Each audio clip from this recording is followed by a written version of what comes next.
Hello aspirants, welcome to C solution. आज के इस लेक्चर में हम देखेंगे HPSSC का previous year question paper. Post code 868 868। Post name है डाटा एंट्री ऑपरेटर। और ये पेपर हुआ था 28 मार्च 2021। जेईई के पेपर के ठीक एक हफ्ते बाद ये पेपर कंडक्ट करा गया था। इस पेपर में टोटल 70 क्वेश्चन कंप्यूटर सेक्शन से आए थे। इस पेपर को हम दो पार्ट में सॉल्व करेंगे। फर्स्ट पार्ट में यानी कि इस पार्ट में 35 क्वेश्चन एंड नेक्स्ट पार्ट में हम 35 क्वेश्चन सॉल्व करेंगे। हर एक क्वेश्चन को डिटेल में समझने की कोशिश करेंगे। जो लोग चैनल पर नए हैं, चैनल को सब्सक्राइब कर दीजिए ताकि वीडियो की हर लेटेस्ट नोटिफिकेशन आप तक सबसे पहले पहुंच सके। And also share this video to all your friends. Okay, let's start. First question, computer drive its name from which word? That is computer. जो कंप्यूटर वर्ड है वो कंप्यूटर से आया है, computer. Option A is the right answer. Second, Oracle was introduce in. Oracle आपका fourth generation में आया था। Option D is the right answer. जो भी डाटाबेस का कंसेप्ट है, सिक्वल, ओरेकल, जो भी कंसेप्ट डाटाबेस का है वो फोर्थ जनरेशन में आया था। एंड फोर्थ जनरेशन में माइक्रो प्रोसेसर का कंसेप्ट भी आया था। फर्स्ट जनरेशन में आपकी वैक्यूम ट्यूब आई थी and machine language. Second generation में assembly language and transistor. Third generation में integrated circuit and multi programming concept as well as high level concept. And fourth generation में आपका डाटाबेस का concept. Third, which type of processing is use in mainframe computer? Mainframe computer में आपकी use होती है batch processing. Option D is the right answer. Four, the organisation and interconnection of the various component of computer system that is architecture. Option A is the right answer. Fifth, C in CPU stands for. CPU stands for central processing unit, लेकिन यहाँ बात की गई है सी की, तो सी का मतलब है central. Option B is the correct option. Sixth, the ALU perform which operation? ALU perform two type of operation, arithmetic and logical operation, लेकिन यहाँ पे ऑप्शन में सिर्फ लॉजिकल ही है। That's why option A is the right answer. Option A is the right answer, logical. Seven, which of the following manage computer resources? That is control unit. Control unit का काम है computer के resource को manage करना।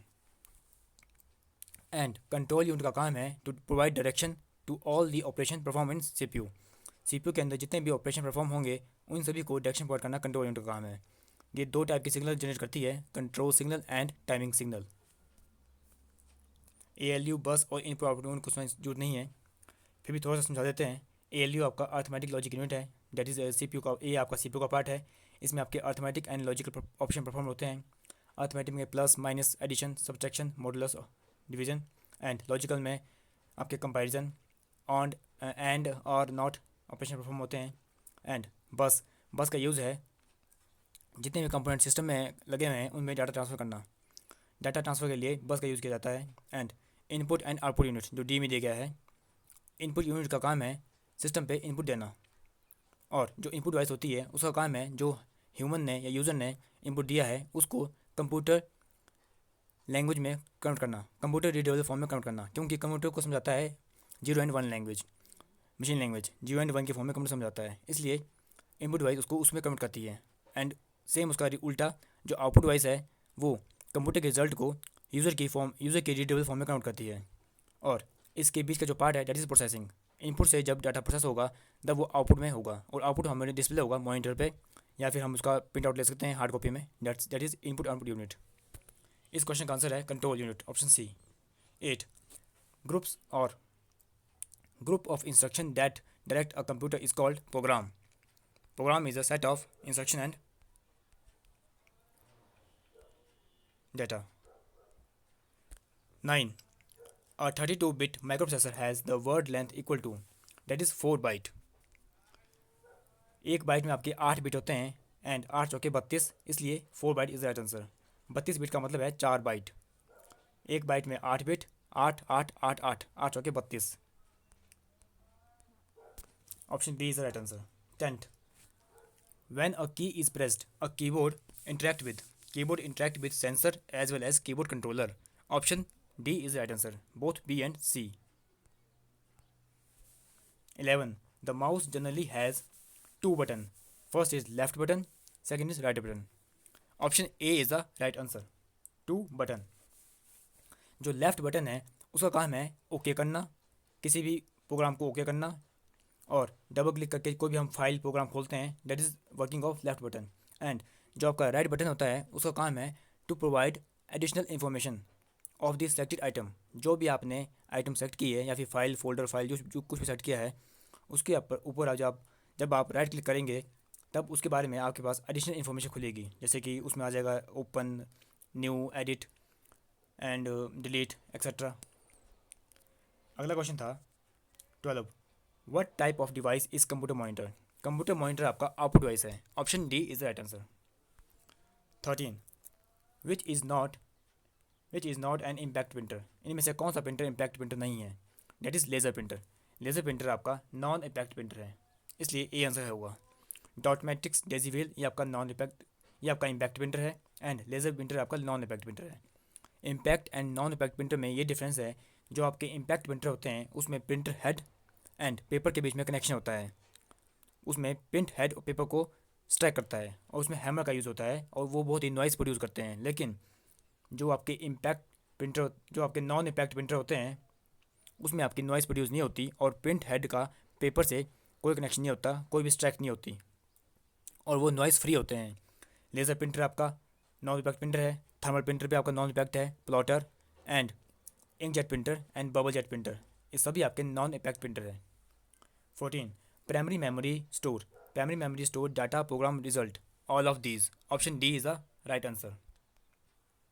15, ROM stands for read only memory. ये आपकी primary और main memory का पार्ट है and it is a non volatile memory and data saved in ROM cannot be lost. 16, a floppy disk contain circular track as well as sector. Option D is the right answer. Circular track होते हैं और track के अंदर ही जब track को further divide किया जाता है तो वो सेक्टर बनते हैं, that's why option D is right answer. 17, addition of 10 base 2 and 11 base 2। ये आपके पास दो बाइन नंबर दिए गए हैं, इनको आपने ऐड करना है। एडिशन के लिए आपको पता होना चाहिए जब 0 और 1 को ऐड करते हैं तब आपका 1 आता है, एंड जब 1 और 1 को ऐड करते हैं तब वो बनता है 10, जिसमें 0 आप नीचे लिखेंगे और जो 1 है आपका कैरी जाएगा। मैं आपको समझाने की कोशिश करता हूँ, जैसे कि इसमें दिया गया था 1 0 1 1, 0 प्लस 1 1 होगा एंड 1 1 होगा 10, 0 यहाँ लिखेंगे और एक गया आपका कैरी, इसको भी नीचे लिखेंगे, ये बन गया 101। That's why option B 101 is the right answer.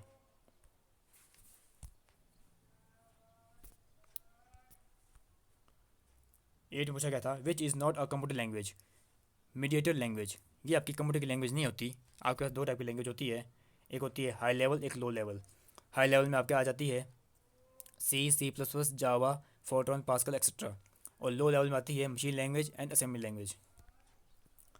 19 में पूछा गया था which is not the function of operating system. Virus protection ये ऑपरेटिंग सिस्टम का फंक्शन नहीं है, otherwise disc management, memory management and application management ये ऑपरेटिंग सिस्टम के फंक्शन है, लेकिन वायरस प्रोटेक्शन इसका फंक्शन नहीं है। Option D is right answer. 20, Linux आपका multi user and multi tasking operating system है, option C is right answer. And Linux की इन्वेंशन हुई थी 1991 में। लिनक्स के जो डेवलपर है Linus Torvalds. 21, which is not an internal DOS command. Backup is not an internal DOS command, backup आपकी external command है, and copy CLS and prompt ये आपकी इंटरनल कमांड है। कॉपी का यूज़ है एक फ़ाइल को दूसरी जगह कॉपी करना, चाहे वो फाइल फोल्डर से हो या फिर वो फाइल किसी ड्राइव से हो। CLS का है मतलब है क्लियर स्क्रीन, जो भी आपने कमांड लिखी गई है अगर आप चाहते हैं सारी स्क्रीन क्लियर हो जाए तो आप CLS प्रेस करेंगे। प्रॉम्प्ट आपका ये होता है जैसे आप लिखते हैं C: ऐसे, ये आपका प्रॉम्प्ट है। 22, which of the following refers to the rectangular area for displaying information and running program, that is window, option D is right answer। 23, in MS window file are organized by storing them in folder, option C is right answer, folders। 24, which command from file menu in MS Word is used for creating a document। किसी भी document को create करने के लिए command होती है new, ये आपके फाइल मेन्यू के अंदर होती है। 25, in MS Word the mailing list is also known as, इसको बोलते हैं डाटा सोर्स। मेल मर्ज के दो पार्ट होते हैं, एक मेन डाटाबेस मेन फाइल, एक डाटा सोर्स फाइल। यहाँ पूछी गई है mailing list, that is data source. 26 which tool bar allow to changing font and their size in MS word. अगर आपने फॉन्ट के साइज को चेंज करना है तो आपको जाना पड़ेगा फॉर्मेटिंग टूल बार में। Option B is right answer. 27 Excel is use to prepare a spreadsheet. C is right answer. Option C is right answer, spreadsheet. 28 the default file extension of MS Excel. MS Excel की जो default file extension है वो है .xls। यहाँ बात की गई है 2003 वर्जन की। अगर 2003 और 2003 से नीचे के वर्जन की बात की जाए तो वहाँ पे .xls होगा, लेकिन अगर यहाँ पे बात की जाती है 2007 की या फिर 2007 से ऊपर जितने भी वर्जन हैं तब आप लिखते .xlsx। लेकिन इस क्वेश्चन के हिसाब से ऑप्शन डी आंसर सही है। 29 in MS Excel which menu has option to alter the height and width of selected cell, that is format. Option C is right answer. Cell की हाइट एंड विड्थ को अपने alter करना है, आप format menu से करेंगे MS Excel में। 30 which command is MS Excel is use to copy the formula not the value from one data to another. अगर आपने सेलेक्टेड सेल से सिर्फ फॉर्मूला कॉपी करना है लेकिन वैल्यू कॉपी नहीं करनी है तब आप यूज़ करेंगे पेस्ट स्पेशल। यही डिफरेंस है पेस्ट और पेस्ट स्पेशल में।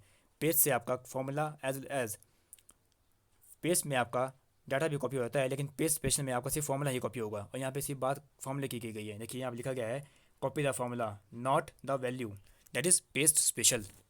31 which is graphical representation of data and value in MS Excel, that is chart. 32 which command is use to close the window of Excel. Excel की window की बात की गई है, यहाँ पे फाइल की बात नहीं की गई है, इसलिए आपका आंसर होगा Alt F4 और कंट्रोल F4 और कंट्रोल W। इनको समझते हैं। Control W and control plus F4 इनका एक ही काम है। कंट्रोल F4 और कंट्रोल W से आपका ये होता है कि आपके पास जैसे MS एक्सेल आपने ओपन किया है उसमें आपने बहुत सारी फाइलें ओपन की है, लेकिन जिस फाइल पे आप वर्क कर रहे हैं आप चाहते हैं वो क्लोज हो जाए, लेकिन MS एक्सेल आपका जो एप्लीकेशन है वो क्लोज ना हो, तब आप प्रेस करेंगे control W and control F4 इनमें से कोई भी चीज़। लेकिन अगर आप चाहते हैं कि आपके MS एक्सेल की जो विंडो है वो भी क्लोज हो जाए, then you need to press Alt plus F4। यही क्वेश्चन में पूछा गया था, इसलिए ऑप्शन ए सही आंसर है। 33 PowerPoint presentation is collection of. It is a collection of slide, handout, speaker notes, outline. Option D is right answer.